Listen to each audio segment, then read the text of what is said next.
ফজরের সালাত আদায় করে মসজিদের বাইরে বসে সময় কাটানোর জন্য মুহিম এবং মাবিয়ান তাদের পূর্বেকার ঘটে যাওয়া এক ঘটনা নিয়ে আলোচনা করছে।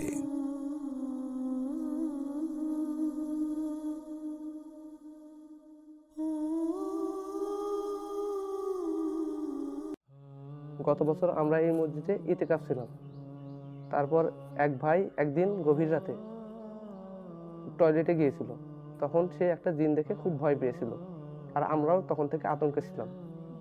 এই ব্যাপার আমি সব সময় সুন্নাহ অনুযায়ী আমল করি, তাই আল্লাহর রহমতে আমি এই জিনিসগুলো কোনোদিন দেখিনি। আমিও সবসময় সুন্নাহ অনুযায়ী আমল করি, সেজন্য আমিও এইসব জিনিস কখনো দেখিনি।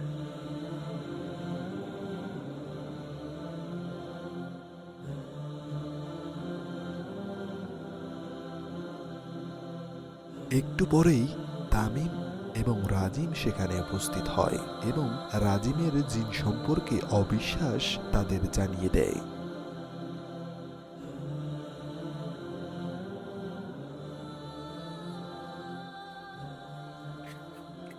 কি বাবা, তোমরা এখানে কি নিয়ে গল্প করতেছো? গত বছর এখানে ইতিকাফ থাকার সময় এক ভাই এক জিন দেখেছিল, এটা নিয়ে আমরা গল্প করতেছিলাম। ও, এই ব্যাপার। আমি তো সব জিন বিশ্বাসই করি না। কি, তুমি জিন বিশ্বাস করো না? না, আমি জিন বিশ্বাস করি না। আমি টয়লেটের ওখানে রাত 12টার সময় একটা লাঠি রেখে যাবো, ওটা আনতে পারবা? এটা কোনো ব্যাপার হলো? আজ রাতে আমি লাঠিটা এনে দেখাবো। ঠিক আছে, তোমার সাথে চ্যালেঞ্জ থাকলো। আমি তোমার চ্যালেঞ্জ গ্রহণ করলাম। ঠিক আছে, কালকে এই সময় দেখা হবে ইনশাআল্লাহ। চলো এখন বাসায় যাই।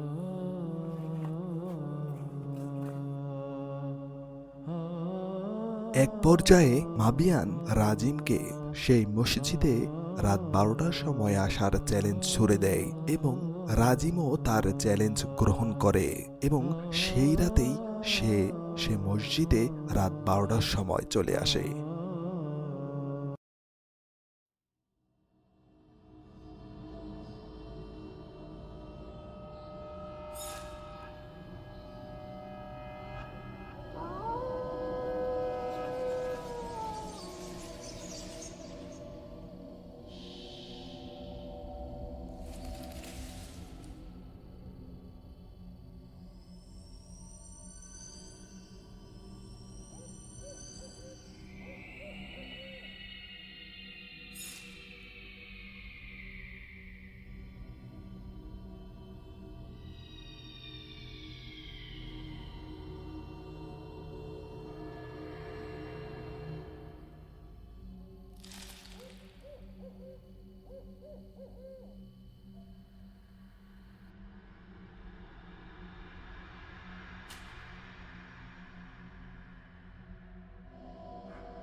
আরে কি এটা?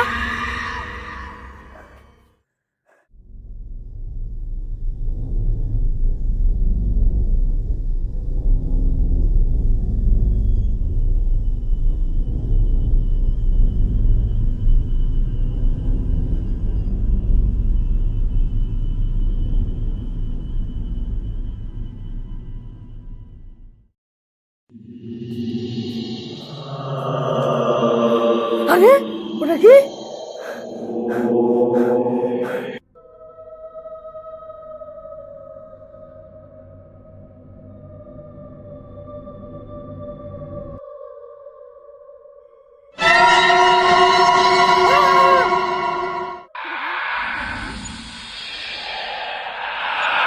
এখানে তো কিছুই নেই।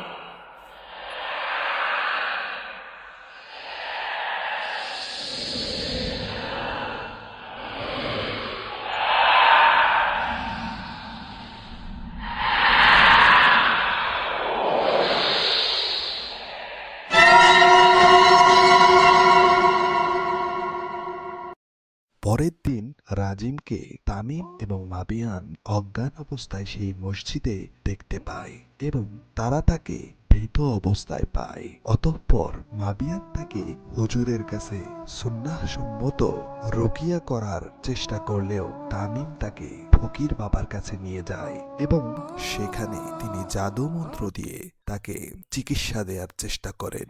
ওখানে কে পড়ে আছে দেখি তো, চলো দেখি।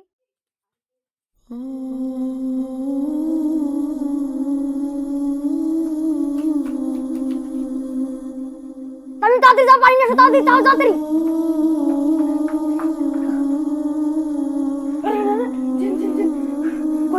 আরে কোথায় জিন, কোথায় জিন? আরে শান্ত হও, কোথায় জিন, কোথায়? এই না, কোথায় জিন? তামিম, এরকম করে হবে না, একে কোনো হুজুরের কাছে নিয়ে যাওয়া লাগবে।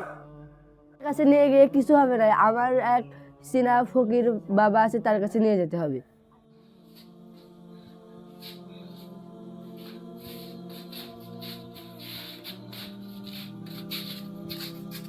বাবা, একে জিন ধরেছে, এই পছন্দ ভয় পেয়েছে। কোনো সমস্যা নেই, ওকে এখানে বসাও, সব ঠিক হয়ে যাবে, এখানে বসাও।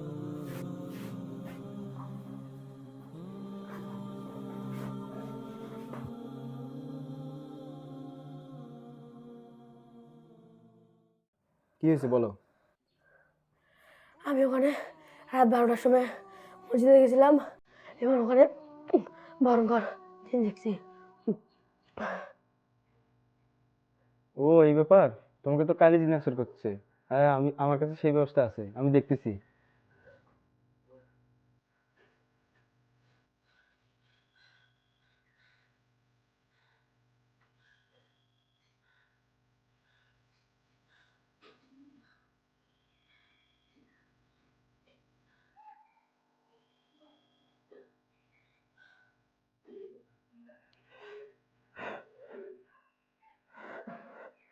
এই পানি পড়াটা তুমি ডেইলি 7 দিন রাতে খাবা, তাহলে ঠিক হয়ে যাবে।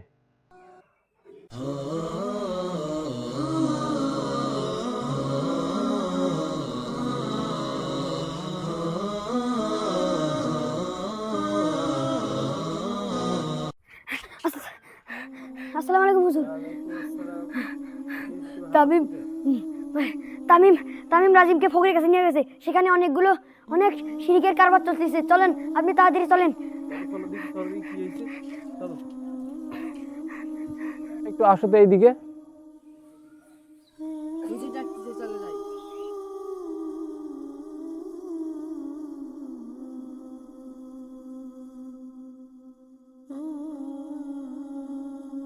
তোমরা তো কোথায় গেছিলে?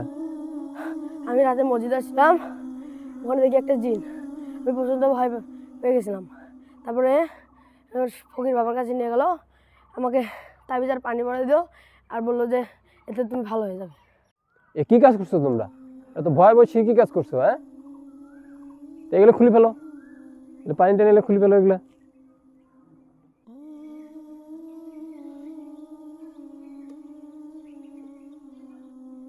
তো শোনো, রাসূল সাল্লাল্লাহু আলাইহি ওয়াসাল্লামের ভাষ্য মতে যে এগুলো কাজ, ঝাড়ফুঁক, তাবিজ ব্যবহার করা ইত্যাদি, এগুলো হচ্ছে শিরকি কাজ। যে এগুলো ব্যবহার করবে তার যাবতীয় আমল, তার জীবনে সকল আমল বাতিল হবে। তো ইনশাল্লাহ অবশ্যই আমরা এগুলো থেকে বিরত থাকবো, কেননা রাসূল সাল্লাল্লাহু আলাইহি ওয়াসাল্লামের মত অনুযায়ী যদি আমরা এগুলো কাজ করি তাহলে অবশ্যই আমাদের আমলগুলো বাতিল হয়ে যাবে। না অনুযায়ী আমলগুলো করব, তাহলে আমরা এসব জিন যাবতীয় খারাপ কাজ থেকে আমরা বেঁচে থাকতে পারবো। বর্তমানে মুসলিমরা সুন্নাহ সম্মত আমল ছেড়ে দেওয়ার কারণে অধিক জিন দ্বারা আক্রান্ত হচ্ছে, আর অজ্ঞতাবশত তাদেরকে ফকির বা কবিরাজের কাছে নিয়ে যাওয়া হচ্ছে। এ ব্যাপারে সুনানে আবু দাউদে জাদুমন্ত্র এবং তাবিজের ভয়াবহতা সম্পর্কে একটি সহিহ হাদিস এসেছে। আব্দুল্লাহ রাদিয়াল্লাহু তাআলা আনহু এর স্ত্রী জাইনাব রাদিয়াল্লাহু তাআলা আনহা আব্দুল্লাহ রাদিয়াল্লাহু তাআলা আনহুর সূত্র থেকে বর্ণিত। তিনি বলেন, আমি রাসূলুল্লাহ সাল্লাল্লাহু আলাইহি ওয়াসাল্লামকে বলতে শুনেছি, জাদু, তাবিজ ও অবৈধ প্রেম ঘটানোর মতো শিরক এর অন্তর্ভুক্ত। আর আল্লাহ সুবহানাহু ওয়া তাআলা পবিত্র কুরআনের সূরা জুমার এর 65 নম্বর আয়াতে বলেছেন, আর অবশ্যই তোমার কাছে এবং তোমার পূর্ববর্তীদের কাছে ওহী পাঠানো হয়েছে যে তুমি শিরক করলে তোমার কর্ম নিষ্ফল হবেই, আর অবশ্যই তুমি ক্ষতিগ্রস্তদের অন্তর্ভুক্ত হবে। যদি কেউ শিরক করে তাহলে তার সকল ভালো আমল নষ্ট হয়ে যাবে এবং সে ক্ষতিগ্রস্তদের অন্তর্ভুক্ত হবে। আল্লাহ সুবহানাহু ওয়া তাআলা শিরক ছাড়া সকল গুনাহ ক্ষমা করে দেন। তাই আমরা চেষ্টা করব এই ভয়াবহ পাপ থেকে বেঁচে থাকার জন্য।